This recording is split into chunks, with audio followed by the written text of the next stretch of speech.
Well, this is my 50th anniversary as a member of the Baseball Writers Association of America. And this is a great way to celebrate my golden anniversary, I tell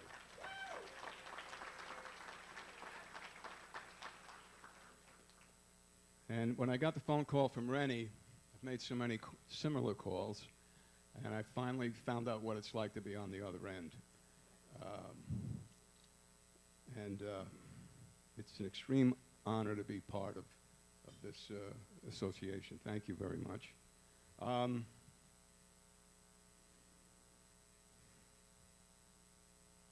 notified 57 Hall of Famers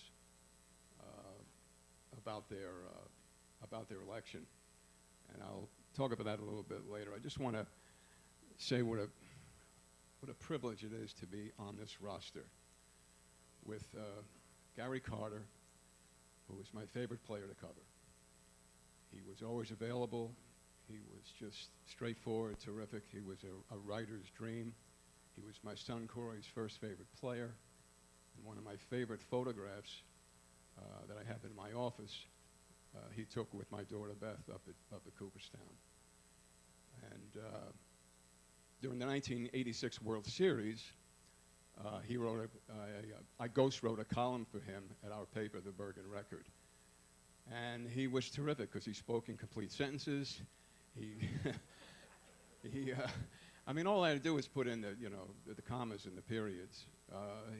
He was terrific, and I miss him very much. It's great to be up here with my old friend Brian Cashman. I worked with a lot of general managers of the Yankees. At one time was kind of a useless job because the general manager would tell you something, then you would call George Steinberg and he would say, "Oh, forget what he says. This is what's going on." Cash, different kind of GM. Always called back, and if he ever told me a lie, I never caught him in one.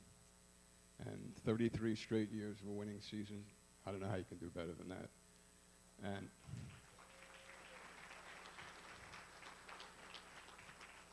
as Nancy mentioned, towards the end of my career, I did work for the Yankees for 7 years in their publications department. And I'm sitting here with, and great to see Tony again, and Ray, and Don Scala. I owe a debt to the Yankees. While I was there, they honored my father as one of the veterans on the field for the seventh inning stretch.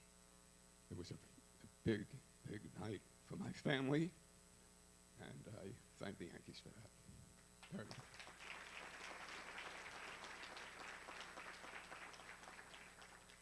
I used to walk around and say, how do I know Yogi Berra? How did that happen?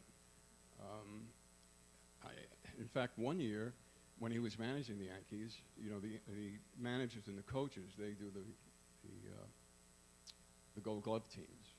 And Yogi was very busy, and he asked me to fill out the thing for him. So I sat down with a couple of coaches, filled it out, and brought it back to him, and he said, "Yeah, that'll do."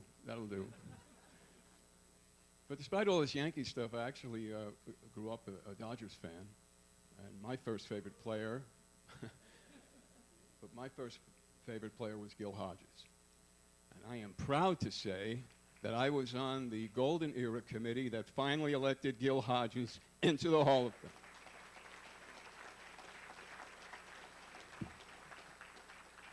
And on that same ballot, we finally elected one of my favorite people, my good friend, Jim Cott.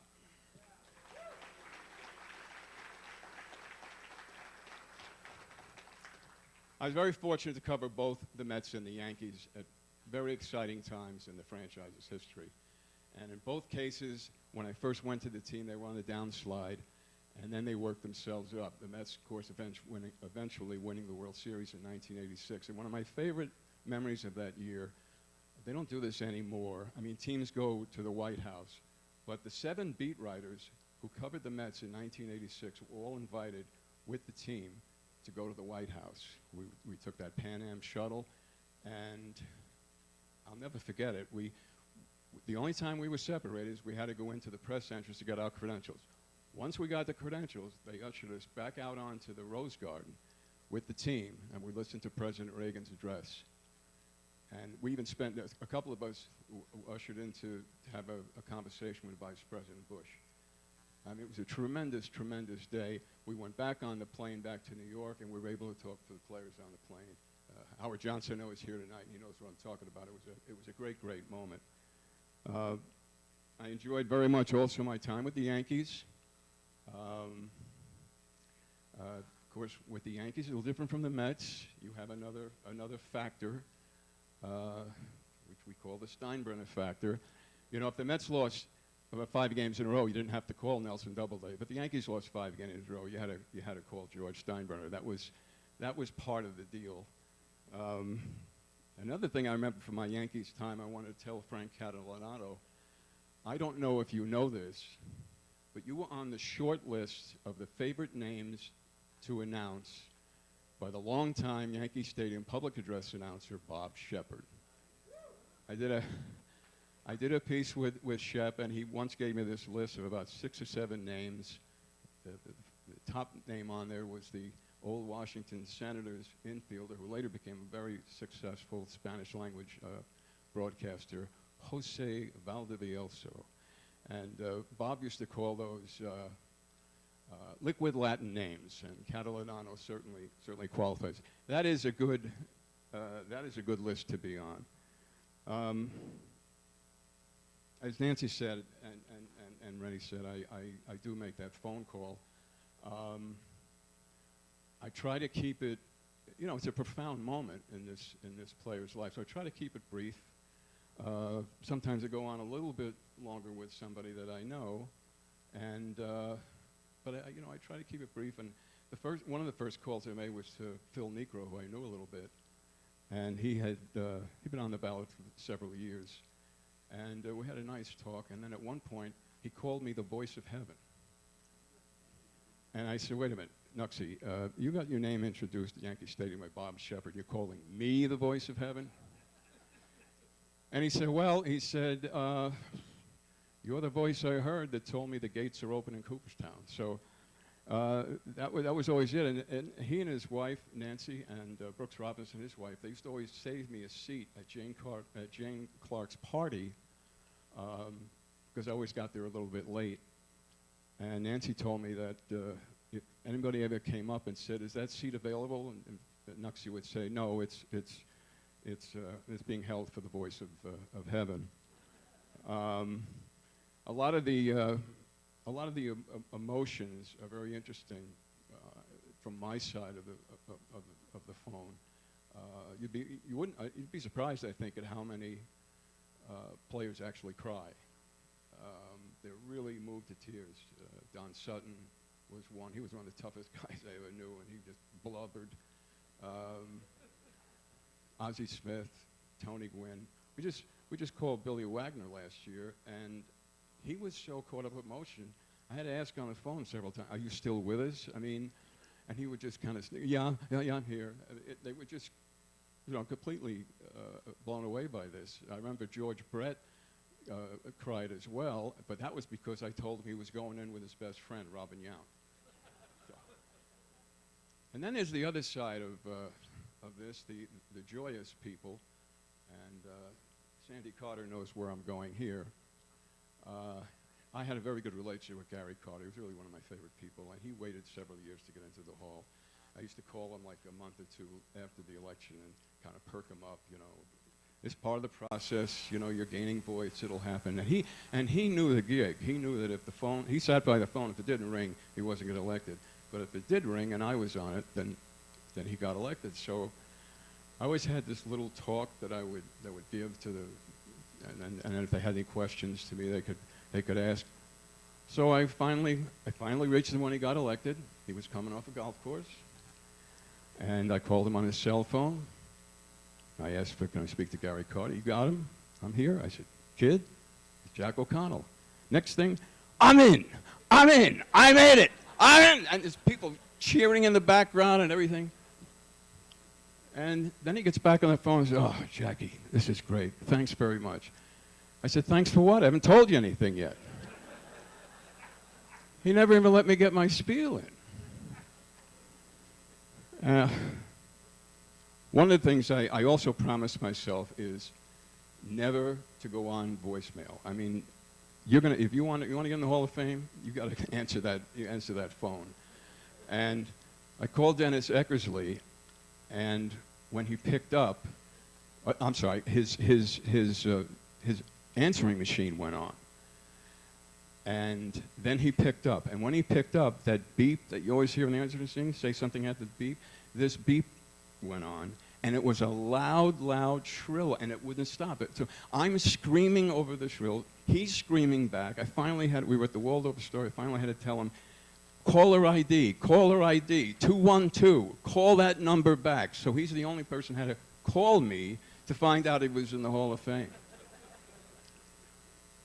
Next year, I'm calling Wade Boggs. I covered Wade Boggs for 5 years with the Yankees. One of my all-time favorite people.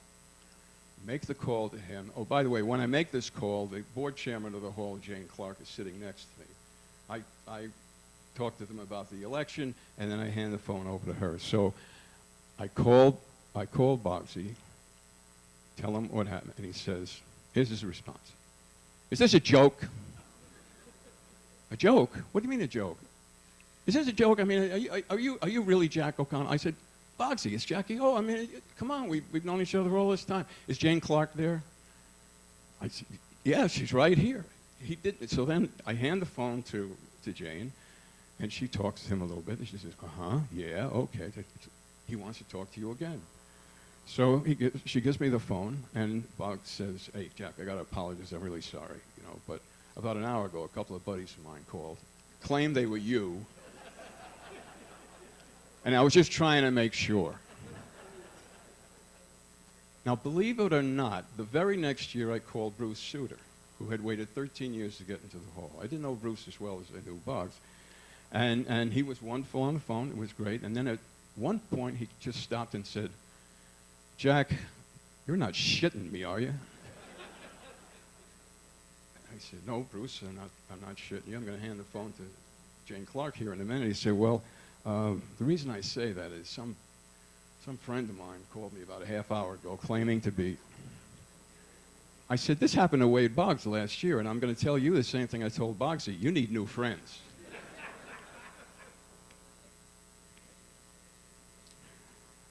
I'm going to finish here with, I don't know if it was the most poignant call, but it's one that